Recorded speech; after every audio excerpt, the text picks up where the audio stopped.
So what's the meaning of an earthquake?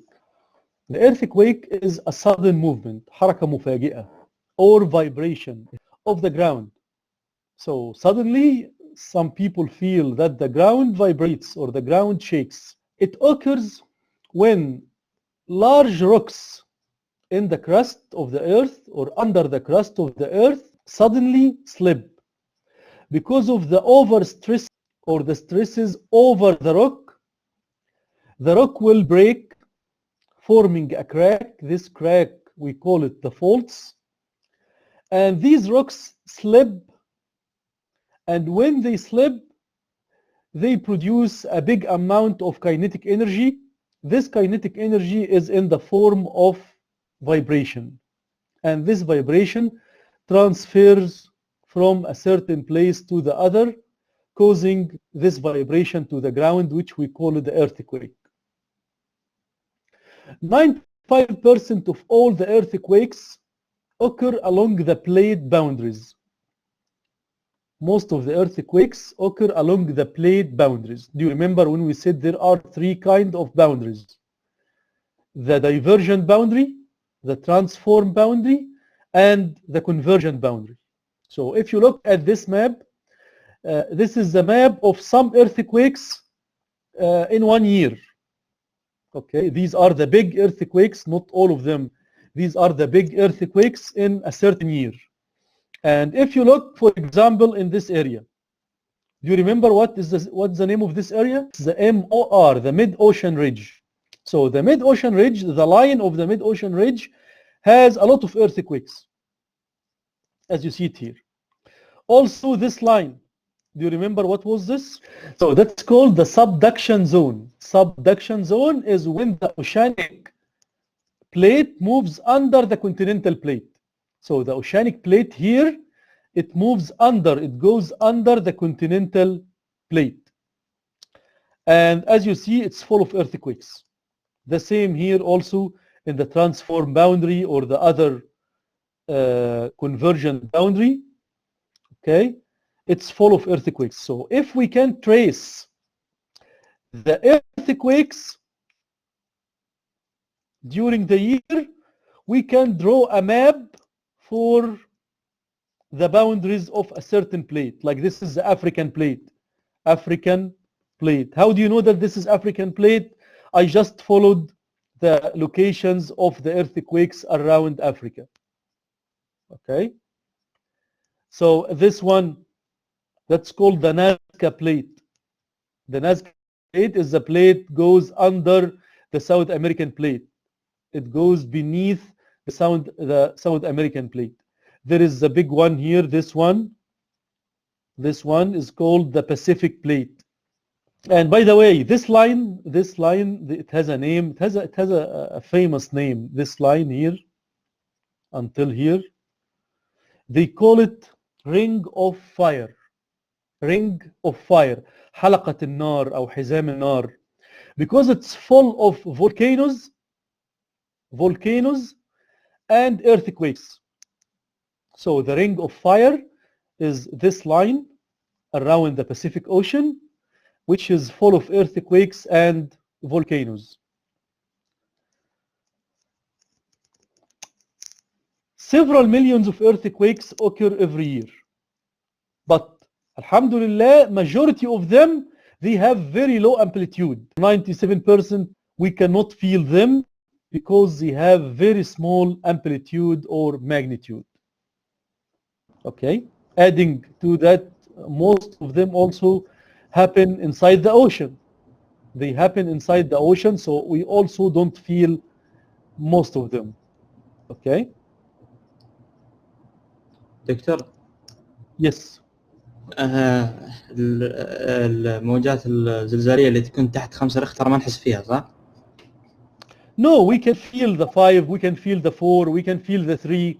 Okay, but it depends on if the source is near your location, so you will feel it. But if it is far from you, you will not feel it. So the more the distance between you and the location or the focus, as we are going to talk about it, of the earthquake, the weaker the earthquake is. The depth of the earthquake. The depth of the earthquake. Earthquakes that occur along divergent boundary or transform boundary, divergent boundary like the MOR, transform boundary like the boundary in California, the San Andreas fault, around this San Andreas fault, that's a transform boundary. These earthquakes are shallow earthquakes. Shallow means it's not deep in the crust. It's shallow. Usually, the earthquake occurs at a depth around 10 to 15 kilometer. So at a depth 10 to 15 kilometer, most of these earthquakes happen. So usually in general, its depth is less than 70 kilometers. If the earthquake occurs at a convergent plate boundary, like a subduction zone, for example, okay, so in this case, it has a great depth more than 70 kilometers. More than 70 kilometers. Sometimes 100 kilometers, 200 kilometers, 400 kilometers under the ground. So these earthquakes might happen in the lower part of the crust or in the next layer under the crust, which is the upper part of the mantle. If you remember, we said there is a layer called the lithosphere. The lithosphere has the crust at the top and the upper part of the mantle at the bottom. Okay? So these earthquakes, which happen at the convergent plate boundary, usually it happens in the next layer under the crust. Usually. Okay? The next layer under the crust. There is a live map here for the earthquakes. Okay? It's a website called the United States Geological Survey, USGS, and it provides a live map for the earthquakes. So you can see the earthquakes that happen today. So that's today for earthquakes with magnitude 2.5 or more. Okay, this earthquake here, this one in Turkey, it happened today in the morning. It happened today during the morning lecture. Okay, it's at depth what? 10 kilometers. Okay, this one is at depth 10 kilometers. This one at depth 10 kilometers. If we go to California, 8.6 kilometers. So it's at a transform boundary. But if we go to a subduction zone like South America, like this one, 73 kilometers. This one, what happened? 124 kilometers. Okay, so on the subduction zone, 134 kilometers. On the subduction zone, the depth of the earthquake is much higher than the other one. Not all of them, but most of them. Okay, you can see the location and you can see the depth from this map. This map can show you up to, if you want, all the earthquakes in the year. Like let's say, let's take 30 days, the last 30 days. Okay, so when it loads, you will see a lot of earthquakes everywhere on the map. It starts to show you now. And as you see, if we trace these earthquakes, it tells us what is the boundary of the plate. So if we go to this ring of fire, it tells us boundaries of the Pacific plate. Okay, here also, what's the boundaries of African plate? But maybe we need more time. Let's take like 1 year or something like that. Okay, so you can refer to this map if you want to look at the earthquakes that are happening. What are the reasons of the earthquakes?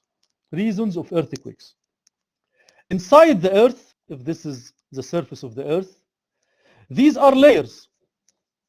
We said this is the crust, for example, this is the upper part of the mantle, this is the next part of the mantle, and so on. So these all layers are rocks.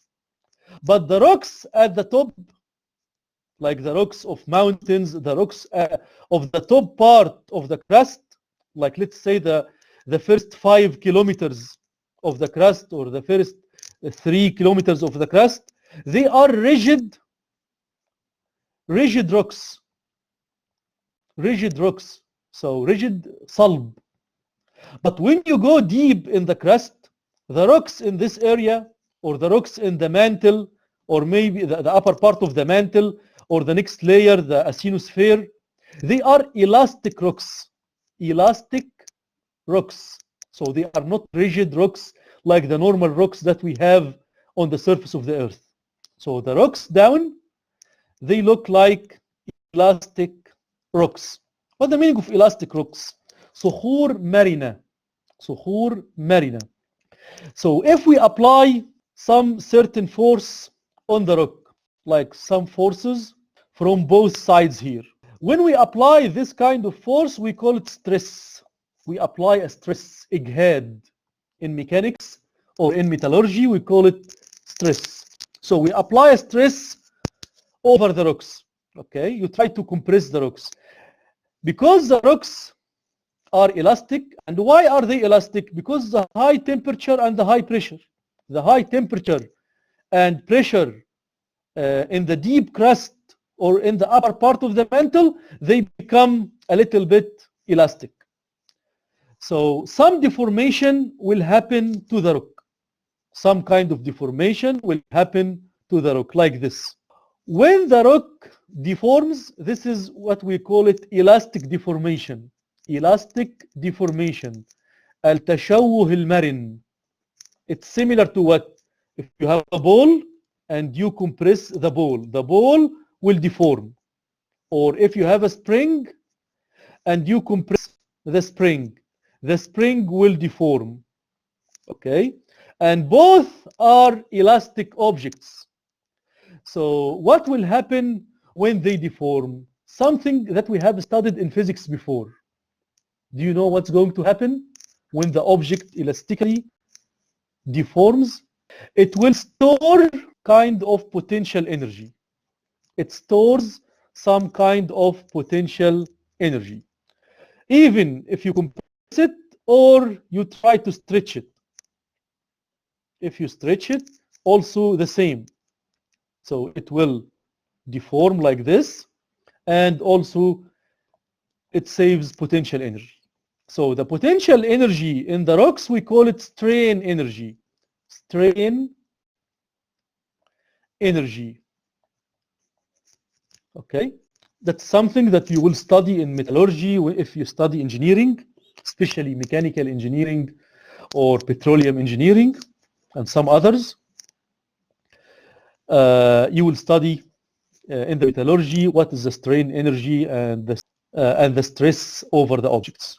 So this potential energy is a strain energy. It's energy saved in this object, exactly like the spring. If you release the force, it will return back to what it was. But here the force is continuous. The force does not decrease, but the force increases. So the stress over the object, over the rock, increases. So what will happen at the end? Will it continue to save energy and to store energy forever? Or at a certain moment, something will happen to this rock? So a crack, شق, will start in the middle of the rock or somewhere in the rock, and then it extends to the other parts of the rock. So we expect that there will be a crack in the rock. So you apply stress because of the forces under the ground.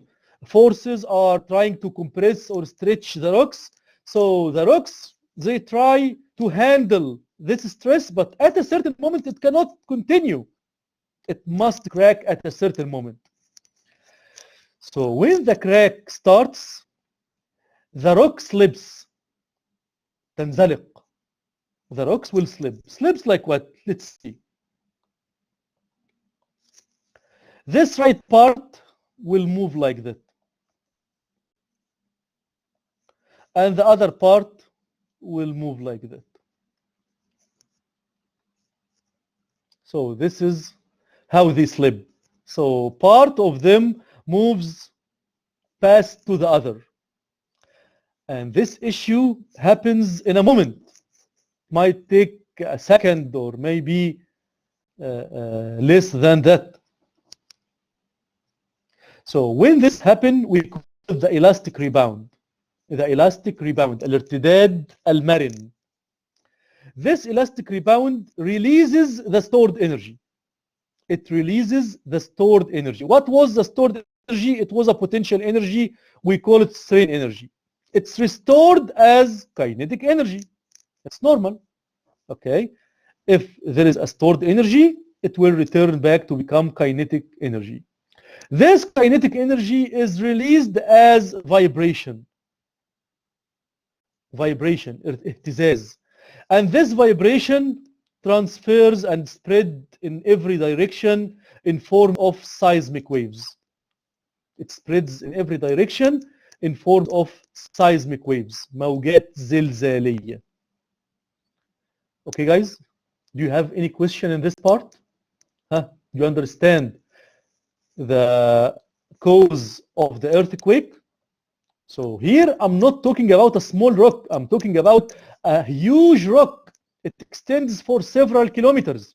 The rock itself has a dimension as hundreds of meters at least, or several kilometers, or maybe more. So it saves a big amount of energy. I'm not talking about 100 joule or 1,000 joule or 100,000 joule. I'm talking about millions and billions of joules and maybe more. So these are some animations that show you the slip of the rocks in different boundaries. If we have a divergent boundary, at a certain moment, the crack will start. And by the way, the crack that happens, we usually call it the fault, الصدع. If we look at a convergent boundary, if we push from both sides, so that's a convergent boundary. As you see, at a certain moment also, there will be a crack and will slip. When it slips, the vibration starts. So also the third one, if there is a fault here or a crack and the rock slips, also it's accompanied by an earthquake. So you need to know what is the fault. The fault is the crack that happened in the rocks. And at this time when it happens, the rocks slip. And this slip releases energy, and we call it the elastic rebound. And when this happens, it produces kinetic energy, and this energy spreads in every direction as seismic waves. So you need to know what is the elastic rebound, what is the seismic wave, what is the meaning of a fault, what is the earthquake. Okay, let's see what are the seismic waves. الموجات الزلزالية. The seismic waves, they are induced because of the elastic rebound of the rocks when they slip along the crack or the fault. So these seismic waves, it starts from a certain point on the crack. This point, we call it the focus of the earthquake. The focus of the earthquake. بؤرة الزلزال. So this point is where all the vibration starts. The vibration starts to move in all directions. If we move directly above the focus, move directly above the focus until we reach to the surface of the earth. This point is called the epicenter of the earthquake. So what's the epicenter? Epicenter is a point on the surface of the earth, and it lies directly above the focus. We call it in Arabic المركز الظاهري للزلزال أو المركز السطحي للزلزال. So the point where the seismic waves starts is the focus. The point above it is the epicenter. What are the kinds of seismic waves? We have three kinds: primary waves, secondary waves, surface waves. So these waves are seismic waves. When the focus starts to produce this vibration, or it vibrates the rocks around it, and this vibration moves in all directions. These vibrations are the primary and the secondary waves. So the primary and secondary waves start from the focus. And when these waves reach to excuse me, when these waves reach to the surface of the earth, they will shake the surface of the earth. So the surface of the earth will vibrate. And this vibration also will transfer through the surface of the earth. And in this case, we call it surface wave. So what's the difference between the surface wave and the primary and secondary? Primary and secondary start from the focus. And they move inside the earth. They move inside the earth. While the surface waves are what? When the vibration reaches to the surface, this vibration will shake and will vibrate the surface, and it will spread through the surface of the earth. And we call it surface waves. Let's see what are the differences between the three kinds. Let's start by the primary waves. Let's say this point is the focus of the earthquake. This is where it lies along the crack. The vibration starts from here. So this focus will push the first layer of the rocks. It pushes the first layer of the rocks. So the first layer, by its turn, it will push the next layer. And the next layer will push the next layer. And so on. Each layer pushes and tries to compress the next layer. So if you look at this point, it's a point lies in the direction of the wave. You will find that it moves forth and back here, or we call it back and forth. So it's a kind of compressional wave. موجة تضاغطية. Each layer compresses the next layer. Like if you have some pieces of dominoes. If this one pushes this one, then this one will push the next one, and each one will push the one after that. So the vibration here moves through the domino pieces. So that's a kind of compressional wave. Why it moves back? Because that's a vibration. It's a vibration. Do you remember the pendulum? It moves back and forth, but at the end, it will have its equilibrium position in the middle. So that's what's happening. It moves back and forth multiple times, not one time. It starts to shake back and forth, back and forth, back and forth, until after some time it becomes stable. Okay? And this vibration moves from a layer to the next layer. So that's called the primary wave. What I need you to know is the wave moves in this direction. This is called the propagation direction. Take care of the name. Propagation direction. اتجاه الانتشار. The propagation direction. The vibration of any point, it's back and forth, and it's parallel to the propagation direction. The vibration direction is in the same direction or parallel to the propagation direction. So this is called compressional wave, and it's a kind of longitudinal wave. Longitudinal wave. الموجات المستطيلة. I think you studied something like that in the high school. The longitudinal waves, الموجات المستطيلة. These P waves are the fastest seismic waves. They are the fast waves, fastest. It can reach a speed 7 kilometers per second. 7 kilometers per second. And they can travel through solids or liquids. They can travel through solids or liquids. What about the next one, the secondary wave? If the focus is here, the same exactly. The focus lies along the fault. The focus produces vibration. So this vibration also will vibrate the particles also up and down. It tries to push the layer, but also it vibrates the layers up and down.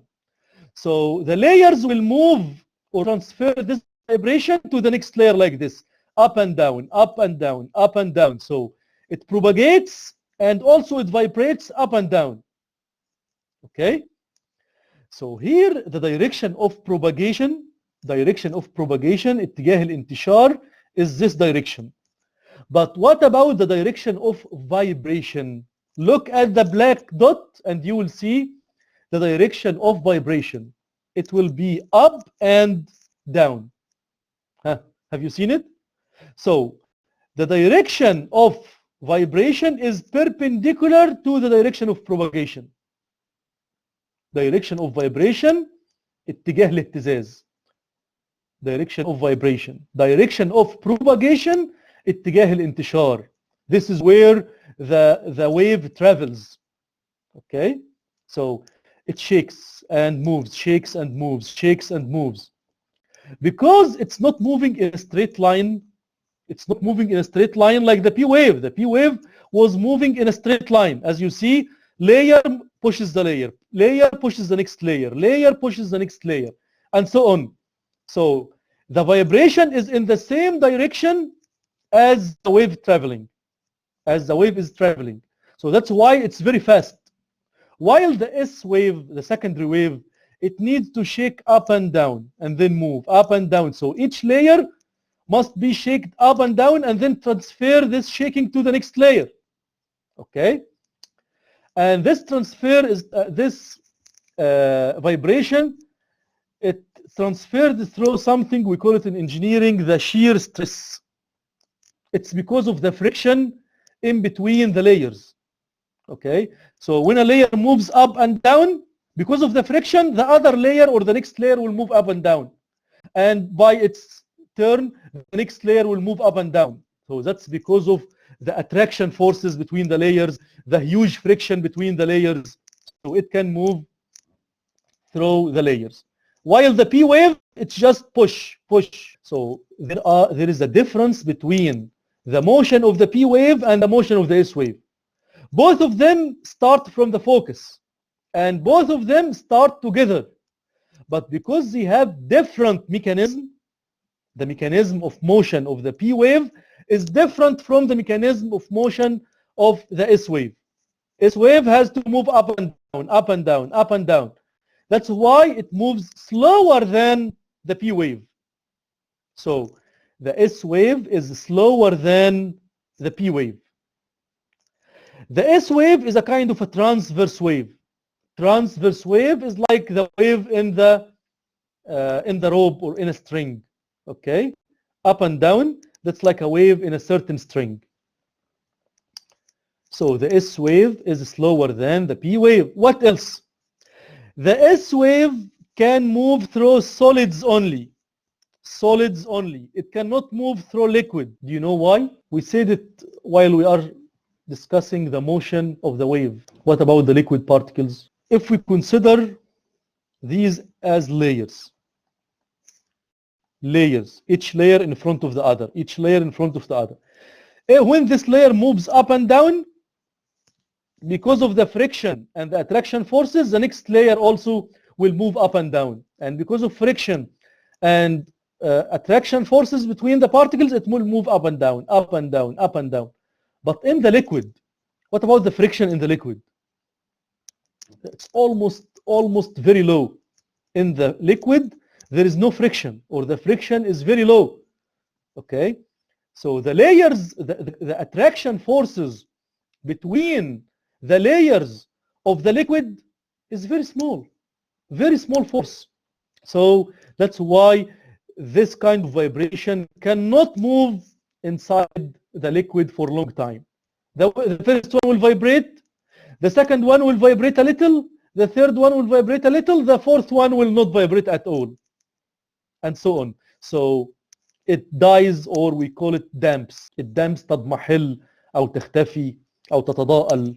The third one is the surface waves. When the waves reach to the surface, it starts to shake the surface. And this shaking spreads in every direction through the surface of the earth. This shaking also has two types. When it spreads, it shakes the surface in two ways. And both they happen together at the same time and in the same place. Okay? At the same time and same place. There is the side-to-side vibration. Side-to-side vibration. So the surface vibrates side to side like this.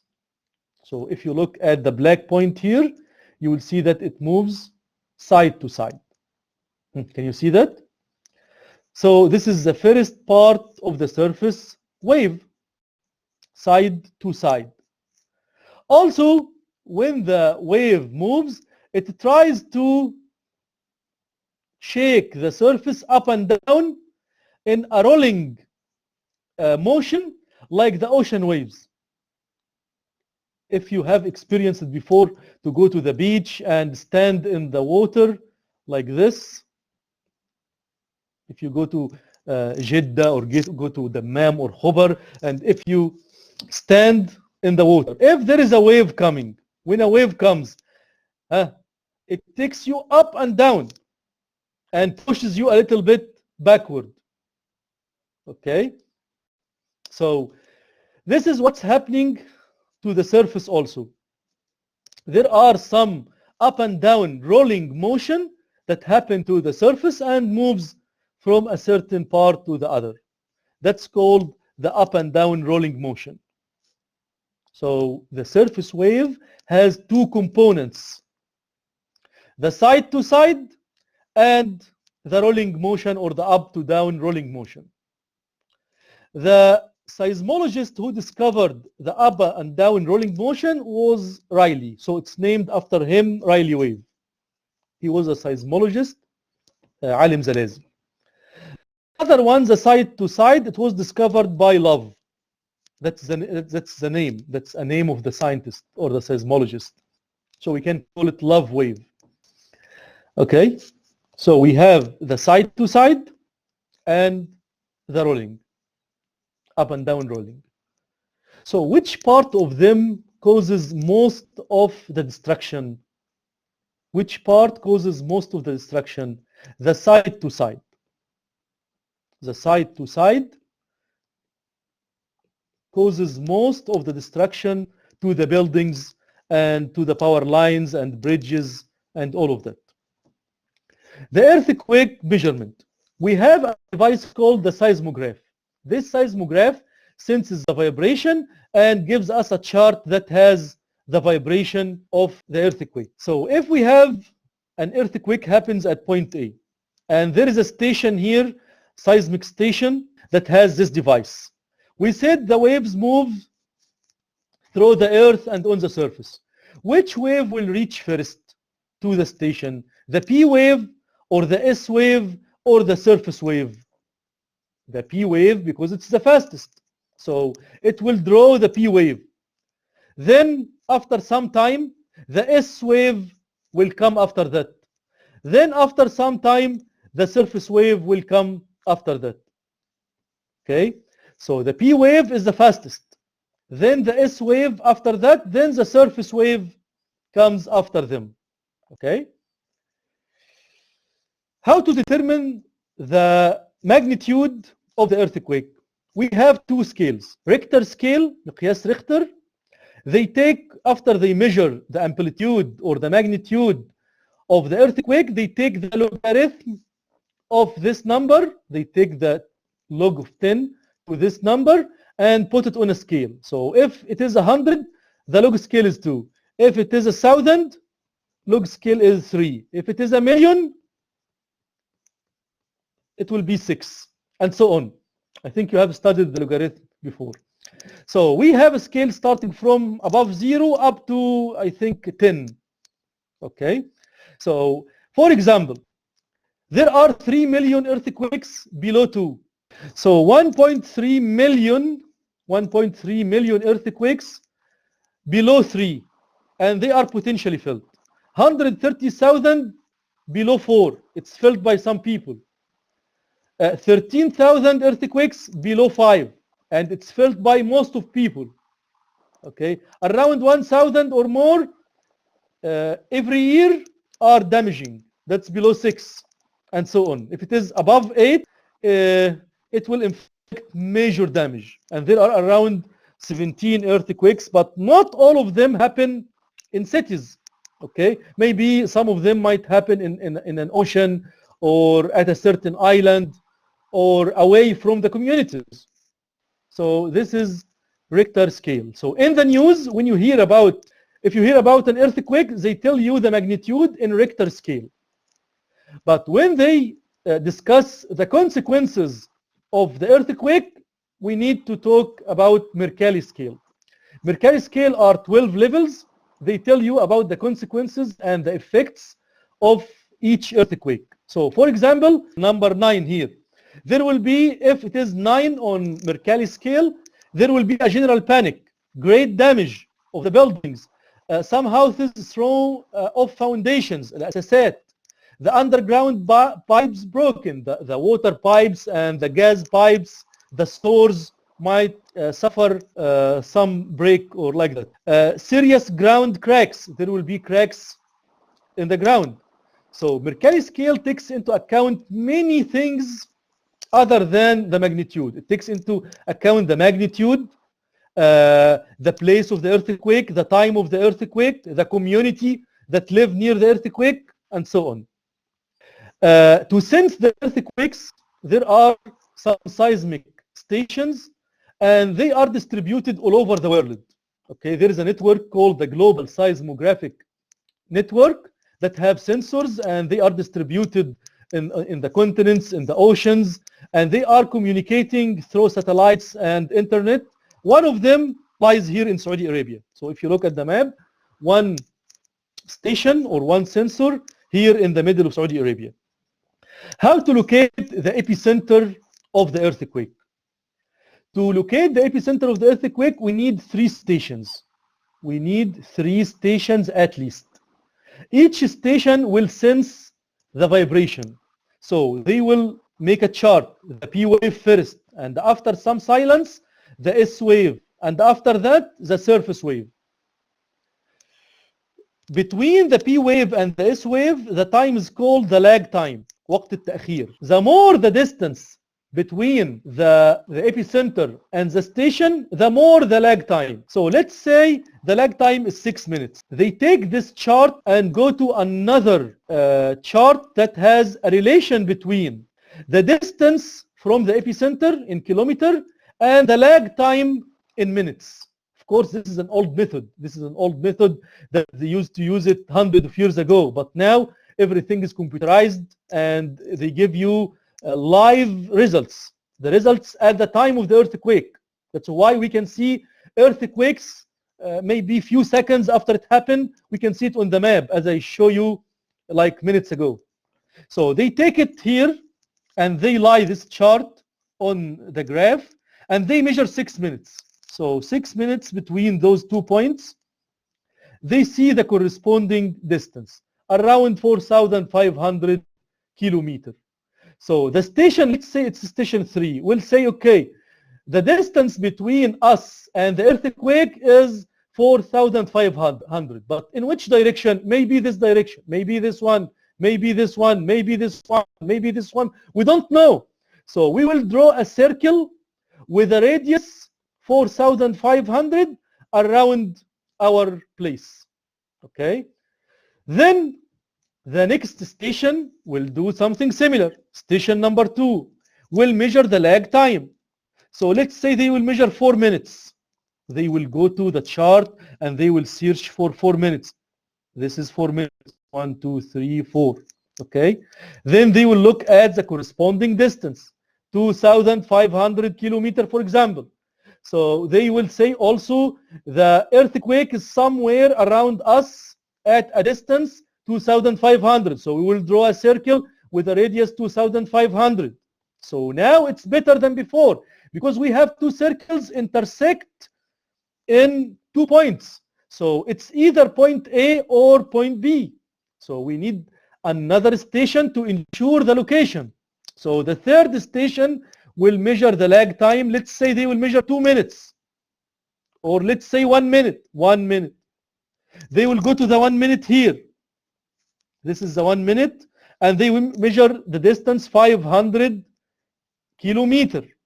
So they will go to and draw a circle with a radius 500 kilometers. The intersection of the 3 circles give you the epicenter of the earthquake. So at least to determine the epicenter of the earthquake, we need 3 stations.